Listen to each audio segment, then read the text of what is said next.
ఇక్కడ ఆర్థిక శాఖ అనుమతులు, ఇక్కడ ముఖ్యమంత్రి కార్యాలయ అనుమతులు తీసుకొని మీ కాలేజీలు కానీ గత ప్రభుత్వం జీవోల ద్వారా 8 మెడికల్ కాలేజీలను ఇచ్చి ఎలాంటి వసతులు ఏర్పాటు చేయకపోవడం వల్ల కేంద్ర ప్రభుత్వం డాక్టర్ల అడ్మిషన్లు చేయడానికి అభ్యంతరాలు పెడితే వారు ప్రత్యేకమైన శ్రద్ధ కనపరిచి కేంద్ర ప్రభుత్వంతో మాట్లాడి తన వైద్య శాఖలో ఉన్న అధికారులను అందరినీ కూడా సమన్వయం చేసుకొని ఈరోజు ఆ కాలేజీల అన్నిట్లలో అడ్మిషన్లు సాధించడం ద్వారా దేశంలోనే అత్యధికంగా డాక్టర్లను అందించే రాష్ట్రంగా తెలంగాణని తీర్చిదిద్దాలని వారు చేస్తున్న కృషిని ఈరోజు మీరందరూ చప్పట్ల ద్వారా వారిని అభినందించాల్సిన అవసరం ఉన్నది.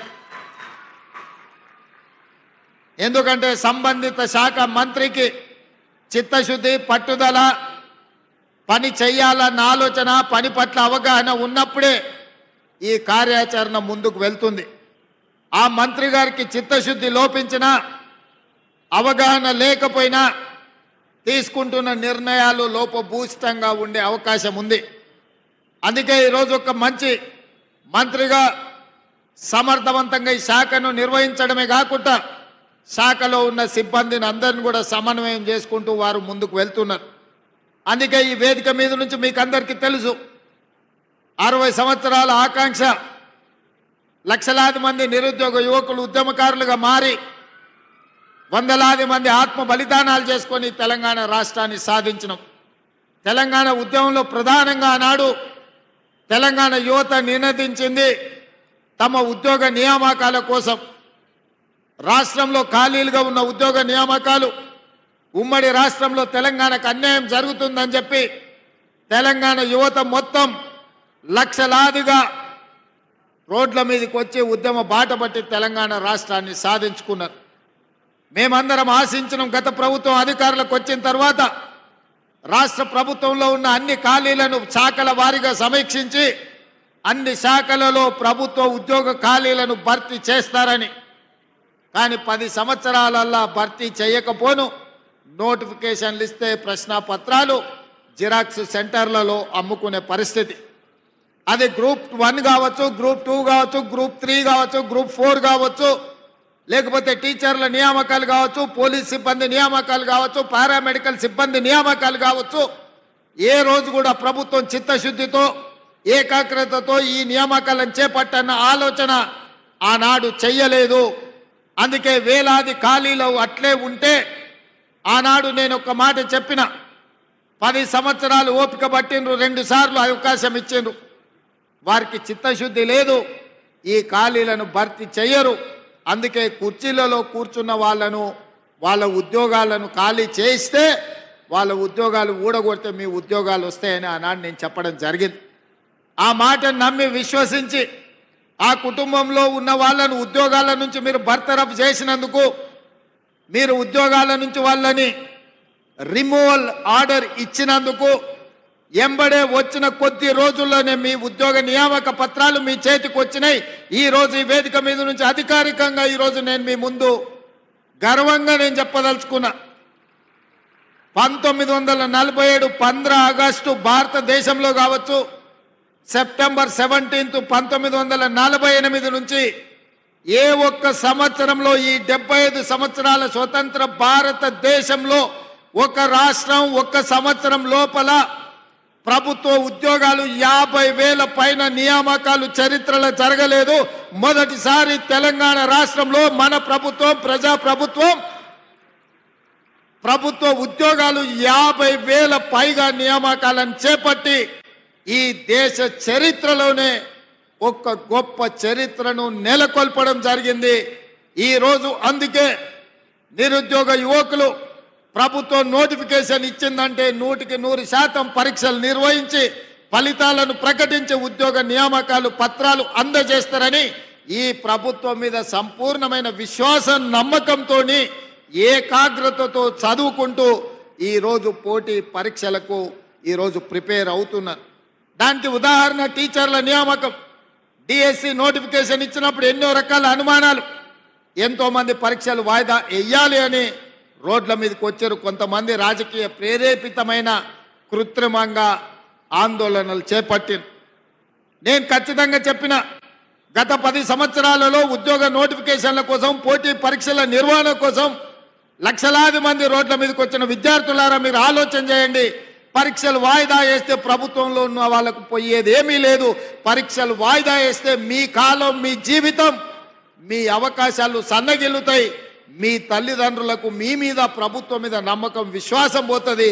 ఎందుకంటే గ్రామీణ ప్రాంతాల నుంచి వచ్చిన మీరు మీ తల్లిదండ్రులు రూపాయి కూడబెట్టి కోచింగ్ సెంటర్లకు పంపిస్తే 8-10 సంవత్సరాలు అశోక్ నగర్ చౌరస్తాల్లో, దిల్సుఖ్ నగర్ చౌరస్తాల్లో కోచింగ్ సెంటర్ల చుట్టూతో తిరిగితే మీ అత్యంత విలువైన యుక్త వయసు 21 సంవత్సరం పైబడి 35 సంవత్సరాల లోపు మనం జీవితంలో ఏం కావాలనో ఆ వయసు నిర్ణయిస్తుంది.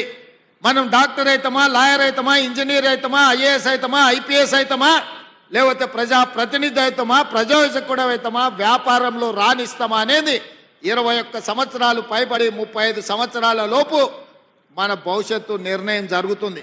కానీ 14 సంవత్సరాలు పోటీ పరీక్ష కోసం 10-12 సంవత్సరాలు కోచింగ్ సెంటర్లలో తిరిగితే యుక్త వయసు కాల గర్భంలో కలిసిపోయినాక నిజంగా ఈ సమాజానికి మనం ఎలాంటి ప్రయోజనం చేకూర్చని వ్యక్తులుగా మిగిలిపోతే మన తల్లిదండ్రుల యొక్క బాధను, దుఃఖాన్ని అర్థం చేసుకోవాలి అని ఒక పట్టుదలతోటి గ్రామీణ ప్రాంతం నుంచి వచ్చిన నేను మీ సమస్యలు తెలిసి ఎవరు ఏమనుకున్నా, ఎవరు రోడ్డెక్కినా, ఎవరు అభ్యంతర పెట్టినా డిఎస్సి పరీక్షల్ని నిర్వహిస్తా అని చెప్పి 55 రోజుల్లో నోటిఫికేషన్ ఇచ్చి పరీక్షలు నిర్వహించి నియామక పత్రాలు 11,000 మందికి ఎల్పి స్టేడియంలో టీచర్లను నియమించిన అంటే అది ఈ తెలంగాణ నిరుద్యోగ యువకుల పట్ల ఈ ప్రభుత్వానికి, మంత్రివర్గానికి ఉన్న చిత్తశుద్ధి అని ఈరోజు నేను చెప్పదలుచుకున్నా.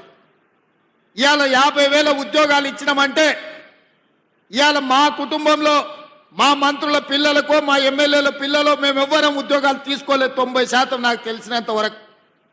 ఇవాళ మేము 50,000 ఉద్యోగాలు ఇచ్చినామంటే ఈ తెలంగాణ సమాజమే మా కుటుంబం అనుకున్నాం. మీకోసం సేవ చేయడం ఒక గొప్ప అవకాశం అనుకున్నాం. నిరుద్యోగ యువకులకు, యువకులకు అవకాశాలు ఇవ్వడం ద్వారా వాళ్ళు జీవితంలో స్థిరపడాలి. ఈ దేశ ప్రయోజనాల కోసం, ఈ దేశ అభివృద్ధి కోసం మీరు ప్రయోజకులుగా మారాలి అని మేము చిత్తశుద్ధితో, ఏకాగ్రతతో పని చేసినాం. ఎంతోమంది తిట్టినరు, ఏం పోయేకాలం ఈ ముఖ్యమంత్రికి పరీక్షలు వాయిదా వేయమంటే ఎందుకు వేస్తలేడు అని. నేను ఒకటే నిర్ణయించుకున్నా, వాయిదాలు వేస్తే లక్షలాది మంది నిరుద్యోగ యువకులు కోచింగ్ సెంటర్ల చుట్టూతో తిరుగుతూనే తల్లిదండ్రులకు భారం అవుతారు. ఆ భారము మొయ్యలేని పరిస్థితిలో తల్లిదండ్రులకు తమ మొహం చూపించలేక పిల్లలు ఆత్మహత్యలు చేసుకుంటారు. అదే పరీక్షలు నిర్వహించి ఫలితాలు ఇస్తే ఉద్యోగాలు వచ్చిన వాళ్ళు ఉద్యోగాల్లో చేరుతారు. ఉద్యోగ రాని వాళ్ళు ఇంకొక ఉపాధి ఉద్యోగ అవకాశాలను వెతుక్కుంటూ వారు నిర్ణయం తీసుకుంటారు. అందుకే పోటీ పరీక్షలు నిర్వహించిన. ఇదే కాదు, ఈరోజు గ్రూప్ 1 జరిగినప్పుడు కూడా గ్రూప్ 1 పరీక్షలు వాయిదాలు వేయాలని మన ప్రభుత్వం ఇచ్చిన జీవోలలో కోడిగుడ్డు మీద ఈకలు పీకినట్టు పీకాలని, తప్పులు పట్టాలని హైకోర్టు నుంచి సుప్రీంకోర్టు వరకు అన్ని దగ్గరలకు పోయినారు. ఎక్కడ కూడా వాళ్ళ వాదన కోర్టులు సమర్థించకపోను, తిరస్కరించి పరీక్షలు నిర్వహించమన్నారు. లక్షలాది మంది నిరుద్యోగ యువకులు గ్రూప్ 1 పరీక్షలకు ప్రిపేర్ అవుతుంటే పరీక్షలు నిర్వహించమని ధర్నాలు చేసిన వాళ్ళు పరీక్షలు వద్దు అని కృత్రిమమైన ధర్నా, ఒక రాజకీయ పార్టీ ప్రేరేపించిన ధర్నా చేస్తే నథింగ్ డూయింగ్ అని గ్రూప్ 1 పరీక్షలు నిర్వహించినాం. మెయిన్ ఎగ్జామ్స్ కూడా నిర్వహించినాం. తొందరలోనే తెలంగాణ రాష్ట్రానికి 2011 తర్వాత గ్రూప్ 1 పరీక్షలే నిర్వహించలేదు. ఉమ్మడి రాష్ట్రంలో 2011లో గ్రూప్ 1 నియామకాలు జరిగితే ఇవాళ 2024కు వచ్చినాం. 13 సంవత్సరాలలో తెలంగాణ రాష్ట్రంలో గ్రూప్ 1 ఉద్యోగ అవకాశాలు నిరుద్యోగ యువకులకు రాలేదు. ఆనాటి ప్రభుత్వం 2017లో నోటిఫికేషన్ ఇచ్చిన పరీక్షలు నిర్వహించకుండా వాయిదాలు పెట్టుకుంటూ నిర్వహించిన పరీక్షలు ప్రశ్నాపత్రాలు జిరాక్స్ సెంటర్లలో అమ్ముతుంటే ఆ రోజు ఖచ్చితంగా మాట ఇచ్చిన అధికారంలోకి వచ్చిన ఎంబడే గ్రూప్ 1 పరీక్షలు నిర్వహిస్తాం, ఖాళీలను భర్తీ చేస్తామని ఇవాళ గర్వంగా నేను చెప్తున్న. తెలంగాణ పబ్లిక్ సర్వీస్ కమిషన్ సంబంధించిన ఈ రోజు రిటైర్ అవ్వబోతున్న మహేందర్ రెడ్డి గారు చైర్మన్ గా చాలా దీక్షతో ఈ పరీక్షలను నిర్వహించి ఈ రోజు మెయిన్ ఎగ్జామ్స్ కూడా కంప్లీట్ చేసిన తొందరలోనే 563 మంది గ్రూప్ 1 అధికారులను ఈ తెలంగాణ నిర్మాణంలో భాగస్వాములను చేయబోతున్నాం. ఇవాళ ప్రక్షాళన చేసిన తెలంగాణ పబ్లిక్ సర్వీస్ కమిషన్ మా పనితనానికి ఒక గీటు రాయి, చిన్న ఆరోపణ లేకుండా ఈరోజు పబ్లిక్ సర్వీస్ కమిషన్ పనిచేస్తుంది. మహేందర్ రెడ్డి గారి స్థానంలో సర్వేల్ రెసిడెన్షియల్ నుంచి ఐఏఎస్ పొందిన అతి నిరుపేద కుటుంబం నుంచి వచ్చిన ఒక ఐఏఎస్ ఆఫీసర్ బుర్రా వెంకటేశంని 3.5 సంవత్సరాలు ఇంకా ఐఏఎస్ ఉన్నా అతన్ని రోజు పబ్లిక్ సర్వీస్ కమిషన్ చైర్మన్గా ఎందుకు వేసినా అంటే ఈ పరీక్షలను చిత్తశుద్ధితో పారదర్శకంగా నిర్వహించాలని ఒక సీనియర్ ఐఏఎస్ ఆఫీసును ఇవాళ పబ్లిక్ సర్వీస్ కమిషన్